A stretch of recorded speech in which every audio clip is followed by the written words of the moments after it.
صرف 30 سیکنڈ لگائے، only 30 second سے میرے امام نے لگائے، کچھ پینسل سے کیا اور فرمایا کہ جھوٹ بولتا ہے۔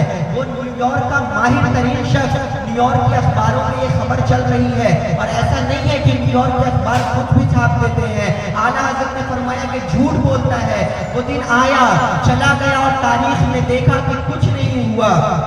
اب دیکھیں 1000 تشانیف اور فقہ پر بہت کم۔ ایک مثال دیتا ہوں میں کہ اعلیٰ حضرت کے پاس ایک بار سوال آیا کہ کن کن مٹی سے تیمم کر سکتے ہیں۔ اب پوری اسلامی تاریخ میں 1400 سال میں کسی بھی مفکر، محدث، فقیہ نے ایسا جواب نہیں دیا جو امام اہل سنت نے صرف ایک اس فتوے کا دیا، اور صرف ایک اس فتوے کے جواب میں ایک کتاب تحریر فرما دی۔ اب وقت نہیں ہے کہ میں اس کی ڈیٹیلز میں جاؤں، بٹ میں آپ کو اشارہ دیتا ہوں اور مقام بتانے کی کوشش کرتا ہوں کہ کس بنا پر ہم اعلیٰ حضرت کہنے پر مجبور ہیں۔ ورڈ کو نوٹس کریں، ہم مجبور ہیں اعلیٰ حضرت کہنے پر۔ عقیدت میں ہم اعلیٰ حضرت نہیں کہتے، ان کے کام کو دیکھ کر کہتے ہیں، اور آج بھی دیکھ رہے، مخالفین بھی دیکھ رہے اعلیٰ حضرت کے کام کو۔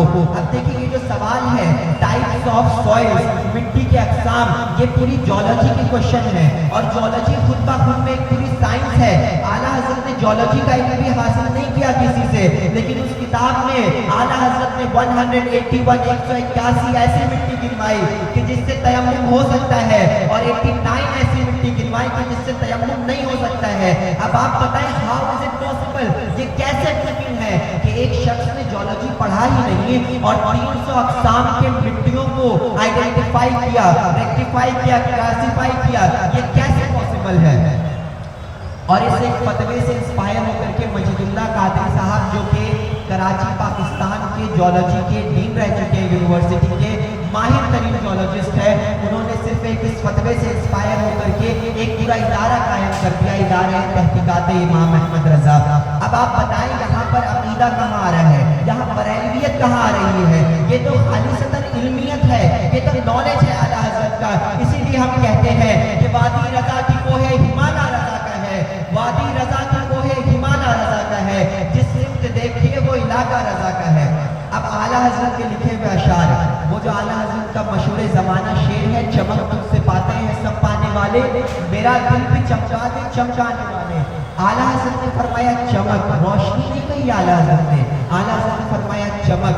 اب دیکھیں اعلیٰ حضرت کے جو الفاظ نعرہ رسالت، نعرہ رسالت، خاندان صدیق اکبر۔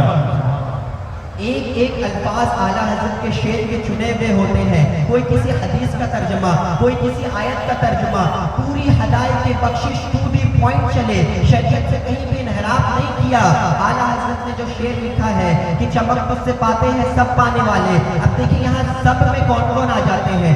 سب میں سب آ جاتے ہیں، انسان، جن، فرشتے، ملائکہ سب آ جاتے ہیں سب میں۔ اب آگے چلے، چمک تجھ سے پاتے ہیں سب پانے والے، میرا دل، اعلیٰ حضرت نے فرمایا میرا دل بھی چمکا دے۔ یہ بھی تو کہہ سکتے تھے مجھ کو بھی چمکا دے، چمک تجھ سے سب پاتے ہیں، مجھ کو بھی چمکا دے۔ اعلیٰ حضرت نے فرمایا کہ میرا دل بھی چمکا دے، اس لیے فرمایا کیونکہ مجھ کو چمکانے کا کام یہ لائٹس بھی کر رہی ہیں، یہ سورج بھی کر سکتے ہیں، ستارے بھی کر سکتے ہیں، چاند بھی کر سکتی ہے، چراغ بھی کر سکتی ہے۔ تو کیا مصطفیٰ کا مقام چراغ سے بھی نیچے ہوگا؟ مصطفیٰ کا مقام تو وہ ہے کہ جہاں ہر روشنی، دنیا کی ہر روشنی فیل ہو جائے، وہاں نور مصطفیٰ کامیاب ہو جاتا ہے۔ اب آپ مجھے بتائیں کہ سائنس نے ایسی کوئی روشنی دریافت کی ہے کہ جو پینیٹریٹ کرے، اسکن کو بھی پینیٹریٹ کرے، مسلز کو بھی پینیٹریٹ کرے، بونز کو بھی پینیٹریٹ کرے اور ہارٹ تک جائے، دل تک جائے؟ سائنس نے ایسی کوئی روشنی دریافت نہیں کی ہے۔ اسی لیے اعلیٰ حضرت نے فرمایا کہ میرا دل بھی چمکا دے چمکانے والے، کیونکہ وہاں تک کوئی روشنی نہیں جا سکتی ہے، وہاں فقط نور مصطفیٰ پہنچ سکتا ہے۔ جب اعلیٰ حضرت نے فرمایا کہ تو زندہ ہے واللہ، تو زندہ ہے واللہ، یہ میری خامی ہے، یہ میری کمزوری ہے کہ ہم سرکار کو نہیں دیکھ پا رہے، سرکار تو زندہ ہے، میرے چشم عالم سے چھپ جانے والے۔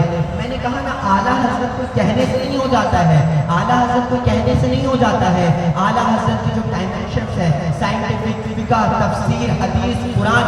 ایک بار کا واقعہ ہے کہ ایک بزرگ اعلیٰ حضرت کے پاس آئے، فرماتے ہیں کہ یہ جو لوگ آتے ہیں